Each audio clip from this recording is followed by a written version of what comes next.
Welcome to Michigan Reimagined, presented by T.A. Forsberg and Wagoner Financial. And here's your host, Chris Buck.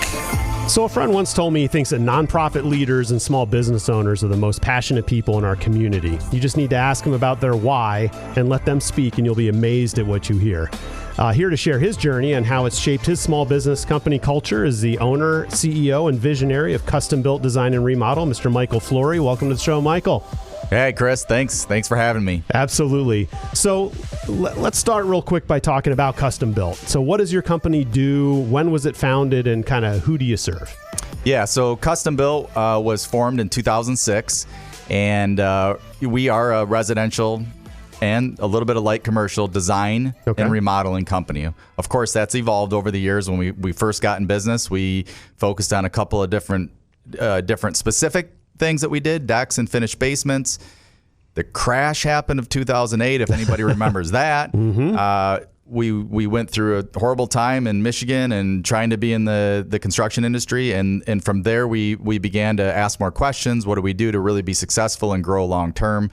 And that's where we kind of evolved into the design and remodeling, where we come in and we help people design kitchens, baths, decks, outdoor spaces, and then reimagine, using the title of the podcast, but reimagining spaces and really being able to build them what their dream is, to be able to entertain their family and friends. Fantastic. And so you're not a home builder. You take their existing space and improve it. Yes, we're remodeling. And when I first got in the industry, we were kind of like looked down on by the new construction builders. And I've been really involved in the HBA, served as president of the local and of the state. And it was interesting because you just felt like you were less than. And then the crash happened. And it was interesting. The ones that survived all got into remodeling. But we have chosen to be specific, just remodeling. We don't do new construction. And you've got an interesting slant. I talked about, what is your why? And I don't actually remember the details, so share it with us. But you talked about why this is what you want to do, right? The family and talk about your philosophy on why you're doing what you're doing. Yeah. So as we've developed sort of our vision, had an initial vision, but at the core of who I am an entrepreneur. Yep. Through and through. I love the building industry. I love creating new spaces for people. But really, what is a fire inside of me and continues to develop even as I get older is the desire to impact people, impact families. So at our core focus as a company, we have our 5 core values, but our core focus really is very simply, how do we make a difference in each other's lives, both personally and professionally? And if you come in our office, there's definitely professional conversations, but you also have personal conversations going on. And my desire is to make a difference in the people that I work with, our clients, and then it allows us to go out into the community and partner with other organizations that do impact work in our community. Right on. Well, at face value, anyone who has gotten to the point, how many people do you employ? We have 24 full-time people. So you're responsible for 24 lives. They're making payroll, cashing checks, and getting benefits and doing all that stuff. You started a company. It's almost 20 years in. Clearly, you've worked through so many different things, different economies. At face value, that's all super impressive. What I want to share for most of the rest of this show is that your upbringing was a little different than the average person. Yep. So if you don't mind, tell us a little bit about the story that disrupted your family. Yeah.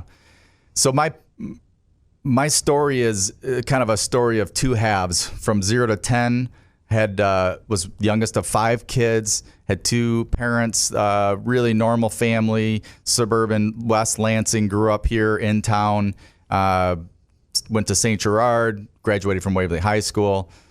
So pretty normal childhood up until 10. And at 10 years old, my life took a drastic turn. And my parents were taking care of, our grandparents had moved to Lansing, and my parents were helping take care of my grandmother and grandfather. They were getting older, starting to have later life issues, things like that. And on a Sunday afternoon, my grandfather was really going through some struggles mentally. We had to bring our grandmother to come live at our house. And my mom actually had invited my grandfather over that Sunday afternoon. And my grandfather came over and he opened fire on our family. It was like a mass shooting, as we hear about today. This was back in 1986, before the internet, before all of this. But, I survived a shooting. I was shot twice. Both my parents were murdered. My grandfather shot himself, shot my grandmother, and then 2 of my siblings were shot as well. So, that's amazing. Were you personally life-threatening injuries? 10 years old yeah. Made of rubber almost, and sometimes can be resilient, but were you hospitalized? Tell me about your personal I was shot right near my heart and in and out wounds. So it stayed on the surface, and then shot like in the lower part of my back. In both wounds, bullets kind of went in and out. So, okay. But yeah, I was in critical condition when I got to the hospital, and they were able to stabilize me and recovered fairly quickly, as a 10-year-old boy would, and with good medical help. So, right. So once your health returned, right? So you're hospitalized, you're dealing with that. You don't have parents anymore. You don't have grandparents anymore. How did you re-engage? Who took care of you? How did you re-engage with school, athletics, if you were even capable, friends, the stigma of being the kid in the news? Talk a little bit about on how you unpack that. At 10, I'm sure your vision on how you remember that versus what it really felt like when you were 10. But just I'd like to share, because I can't empathize enough what that must have been like. Well, I think to bring it home to people, because most people haven't gone through, very few. I've never met another one that's gone through my story, and everybody has their own unique story. But to bring it home is to say, what's it like to lose somebody very close to you? What's it like to lose a mom or a dad? Somebody that significant. So I was 10 years old, and when trauma happens, you go into survival mode. And so like that, I can remember the day, and I can remember waking up and I can remember waiting for the ambulance to come. I remember when the ambulance showed up at the house. I don't remember being in pain, but I do remember having thoughts of like, I'm not going to live, those kinds of thoughts. And those have always been with me. I've had to process through those issues, but how did it just, for me, it was just one day at a time. And sometimes, and it got so, as I got a little bit older, it got to be like, I got to survive this next minute, Right. Like, and I did all kinds of things to kind of deal with the deep, deep pain, the trauma, the loss, the sadness, the loneliness. So, I think initially I survived the gunshot wounds. I think the emotional survival and the work, I'm still doing it at 47. And it's exciting. That's part of the impacting families that really gets me out of bed every morning, is that there's so much to learn and grow in my character and who I am as a human being, and just really other people, like realizing how, hard it is to go through this life. And yet there is so much opportunity. So I don't know if I answered that clearly, but it's really became a moment by moment survival mode at the beginning. So who took care of you? There was a house that your parents owned or were paying a mortgage on, and grandparents. Where did you live, and who took care of you? So I'm the youngest of 5.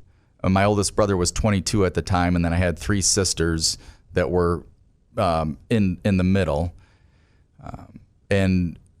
Chris got custody of us, got guardianship over all of us. And at 22? At 22 years old. All of a sudden. Yep. And he was in the military and got an honorable discharge and stay engaged and doing working in the Marines here locally. He got custody of us, and that kind of began our journey. And as you can imagine, you have 5 individuals at different stages, all very young, living in a house together. It was tough. So you get back to school. Obviously, you're required to be educated. were you embarrassed, sad, aggressive? Probably fall. I'm an entrepreneur. I've never really been a school guy. Like I like to have fun when I went to school. It was a social experiment for me. It was a sports experiment for me. And as I've learned as I get older, like many entrepreneurs, they read the last chapter of a book to figure out if they want to read any other parts of the book. So I heard this recently. I was like, man, that resonates with me. Yeah. Like, so even before I went through this tragic situation, I wasn't ever going to be a 4-point student. I was going to be the kid that figured out how to shortcut everything or how to do something faster, or, make it fun. That was me. Play the game, get it done. Yeah, play the game and get it done. So, cue me up again. What was it? Yeah. So, what was your demeanor? I mean, were you embarrassed, ashamed, angry, hostile? I think a lot of shame. And when I think of shame, I think of like, man, I'm just not. It's not supposed to be like this. I don't. I have memories of. I just pressed through, right? And it's kind of like the elephant in the room. Most people didn't ever say anything about the elephant in the room or address it. I remember one. Hey, there's that kid. Yeah. But everybody knew my story. And as I've processed it now, I've actually gone back and processed with some of my childhood friends. Really? And they kind of told me that, like, Mike, you were famous for all the wrong reasons. Like, everybody knew your story. So through grade school, I mean, St. Gerard's not a big school. It's a private school.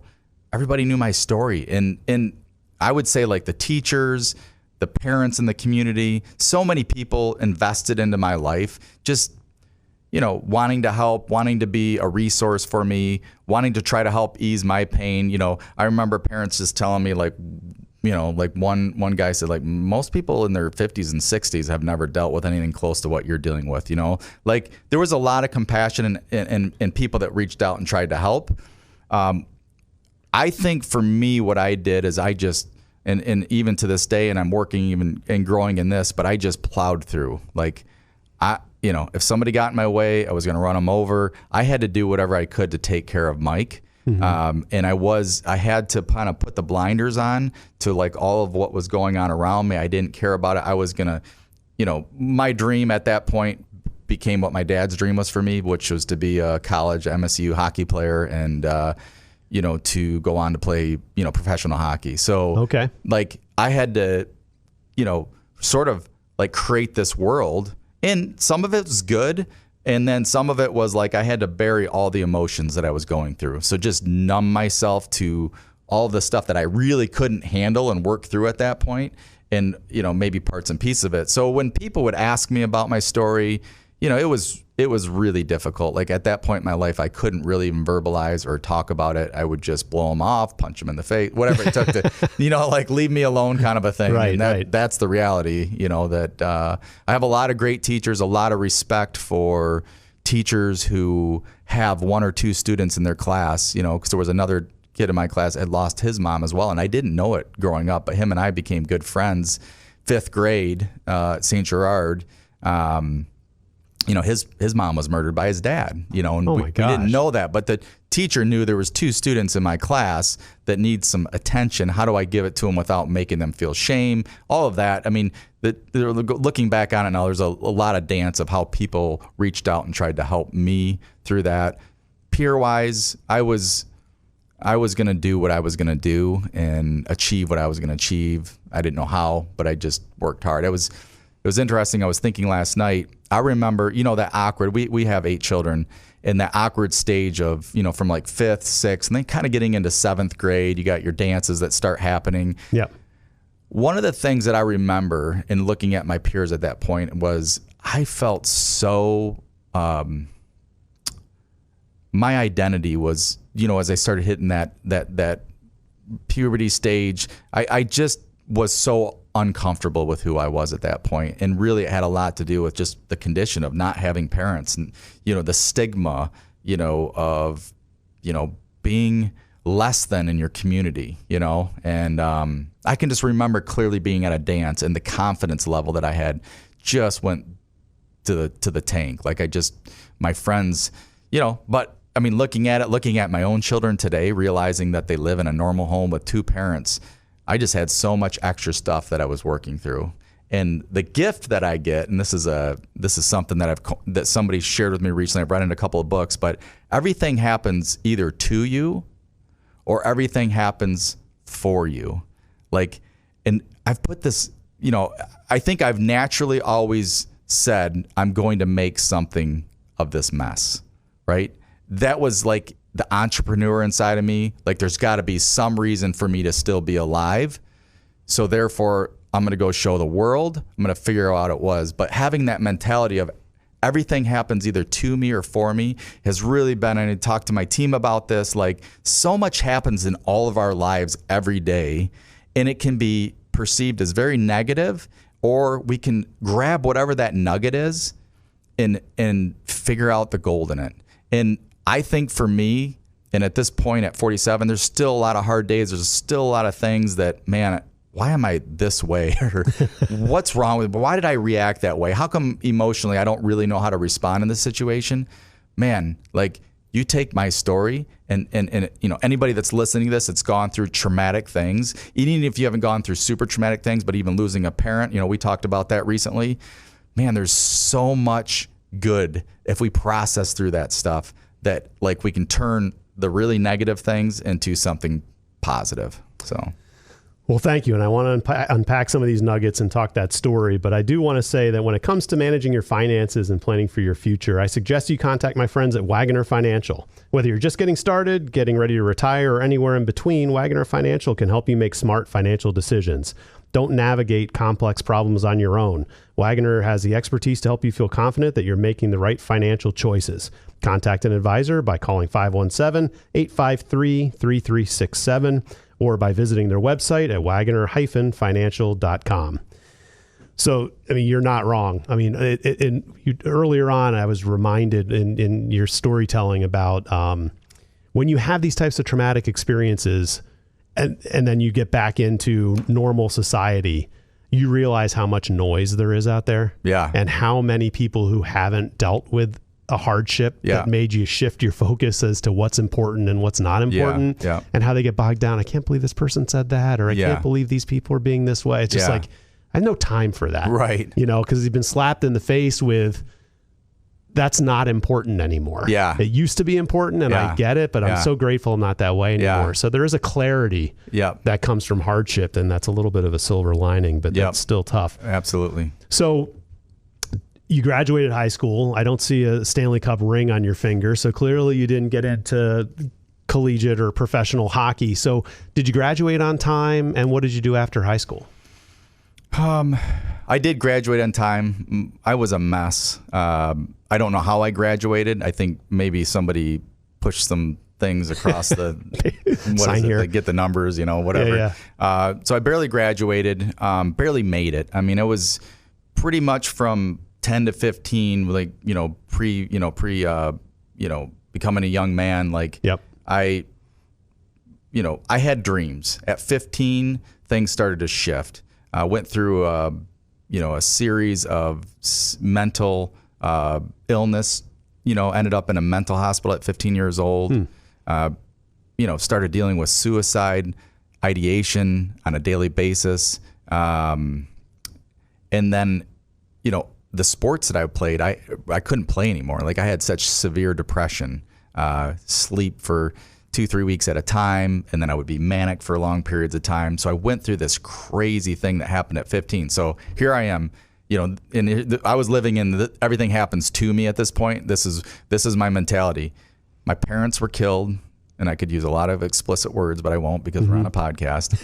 We want to keep it clean. But by my grandfather, it makes no sense. I'm angry at 15 years old, mad, bitter, like, what happened to me? And now my dream is being stripped from me because of a mental health condition. And anybody that's gone through that realizes mental health plays such a toll. I mean, if you break your arm, you can't go, swing the bat anymore. But if you have a mental breakdown, people are looking at you like, what's wrong with this guy? They didn't even know how to relate. Again, it's kind of like to the trauma. They don't know how to relate. So I was just mad. I was just angry. I couldn't do this. Barely graduated from high school, tried to go to college, LCC, had no idea what I was going to do. Was working 2 jobs, and and tried to take my life. 20 years old. So you clearly recovered from that because you're recovered here. from that. So did you need to be hospitalized, institutionalized, or were you able to kind of get through that? And like, what kinds of support groups or people helped you process that? Yeah. Specifically, I think that people were, when like I heard I met one of the people that worked at the Eaton County Sheriff Department that were first responders on the site when I was 10 years old, and they kind of followed me over the years, and they were like bets, like he's going to end up here someday, kind of a thing. But I think there was always people in the community kind of looking out, whether it be my family, relatives, just people, little touches, right? Like, how can we help Michael? I ended up moving in at 15, I moved out of my house with my brother and my sisters, and I moved in with a family, Larry and Barb Feda. And so they took me in, they were part of our church. And so they really were able to help me kind of get some of the pressure off of living in this really dysfunctional home life with no parents and 5 siblings. And for me, I graduated from high school. I end up despondent, and I had this crazy encounter, Chris, and I don't know really how to describe it to you, and if people have ever had this, but it was a night where I had tried to commit suicide, and there was a night where I ended up I don't even know how I blacked out. I was gonna try to commit suicide. This was 3 months after my suicide attempt, and I blacked out. I have no idea, but all I could think that night is I'm worthless, and I want to be dead. I don't want to be on earth anymore. And I was, a centimeter away from what do I do? And I blacked out. I was on Waverly Road right near Grand River, and I don't remember what happened till the next thing was at my sister-in-law's house, who began to pray for me. And I don't know, it really wasn't necessarily the exact prayer or anything like that. What I come to realize is in that moment, I had an encounter. I would call it with God, or, you can call it whatever you want. But the essence of it was, I was so hopeless. I was so mad and angry. And in that moment, that night, I saw my worth and my value. I felt loved, not necessarily by my sister-in-law, but by God or this outside being that just touched my life. And in that moment, that night, there was hope again. There was a spark of hope. And it was like, I'm going to get through this. I'm going to overcome this depression. And so from that night, in about a 2-year period, I got off all the medications that I was on. My life went from total mess to I got a purpose. I want to share my story around the world. And that kind of began me being able to have opportunities to share about what had happened through my, drastic change and my, what I went through with my relationship with God. I forgave my grandfather. If you do any psychological work, like, you start forgiving people, you start getting freedom and breakthrough. And that began a process of me really trying to figure out what life meant. And then that led to me at 24 years old, married my wife, and then we started our family, and I started my business. Fantastic. Wow. Okay. So you mentioned earlier you have 8 kids. Yeah. I was wondering about your, with the story that you have and all the things that happened. I know people, certainly not in the exact situation that you're in, but have had negative childhoods for whatever reason. And some of them choose not to get married, or if they do find a partner, decide they don't want to have kids because I don't want to bring a kid into this kind of world and all that kind of stuff. You went the opposite direction. Yeah, I think inside of me, I knew there was something wrong with my family. And so maybe my entrepreneurial mission at that point was, I want to right what was wrong. I can remember at 15 years old, like, I want to have a family. I wanted what was taken from me. Right. Yep. And so I thought to myself, well, why not? I'm the guy, and nobody else in my family has 8 kids. I'm the youngest of 5. It's some of it's just, unique ability, or, we all choose our paths. I just chose the path of like, I want to right the wrongs, Right. And my kids, so we have a 22 all the way down to 10. In the 10 and the 10 and the 12-year-old, and then the 20 and the 22-year-old. If you'd ask them what their childhood is like, they're totally different. Like Cassie and I have learned so much, right? And I understand more why people don't want to have kids. And I wouldn't I would say that it's probably been the thing that's pushed me not only to work through more of my childhood stuff as my kids have gotten older and become teenagers. Like there's a lot of stuff in me that raising children has forced me to kind of go back and do some deeper work on myself and realize that, there's a lot more opportunities, a lot more gems, a lot more things that I can take from, my childhood. Right on. Well, Michael, I mean, obviously you're running a successful company. I can imagine that everything that you've just shared has got to kind of slant how you treat your employees, how you treat your customers. With the few minutes that we've got left, talk a little bit about how you think that influences your leadership style and the way you deliver your product at Custom Built. I would say that I'm a very authentic, more straightforward person and very compassionate, almost to a fault sometimes, both, that, like we got to get stuff done, and, but I'm also a very unique entrepreneur. And so in my company, I'm the entrepreneur and I'm learning that that's what I do. But how I interact with my people day to day is, again, going back to our core focus, impacting families. I'm here to impact families, not necessarily. The most important thing isn't like building that deck and making money on it. The most important thing is, does everybody within our organization understand how valuable they are, what gifts they've been given, that they only live one life here on earth that we know of? We haven't really talked to anybody that's gone beyond and come back, but it's short. It's short-lived. I think that's the perspective that I have, that there's a lot of trivial stuff in life, but let's do the good stuff. Let's deal with what we have, what we've been given, and let's have fun doing it. And then when we run into a wall, we could sometimes like in my situation, you have to run through the wall 10 times, and you hurt yourself. And maybe that's the only way you're going to get through that wall. But other times, like, you can walk around the block and open the doors and go through. Like, you don't have to keep running through that wall. So, I mean, I just want to make a difference day to day in my people. And like, for us as a company, when we do a lot of family gatherings, we get people together, we really try to make a impact, day to day. We have morning huddles, where we get together and we share like what's a positive thing that's happened in the last day, because there's been a lot of negative, right? But what are the positives? So constantly just trying to build up and build a culture of people that, people that hire us to do our services. They have a vision. They want to impact families. You don't fix up your house because you don't want to ever use it or have people there. You fix it up because you and your spouse or your partner, whoever lives there, wants to enjoy the space.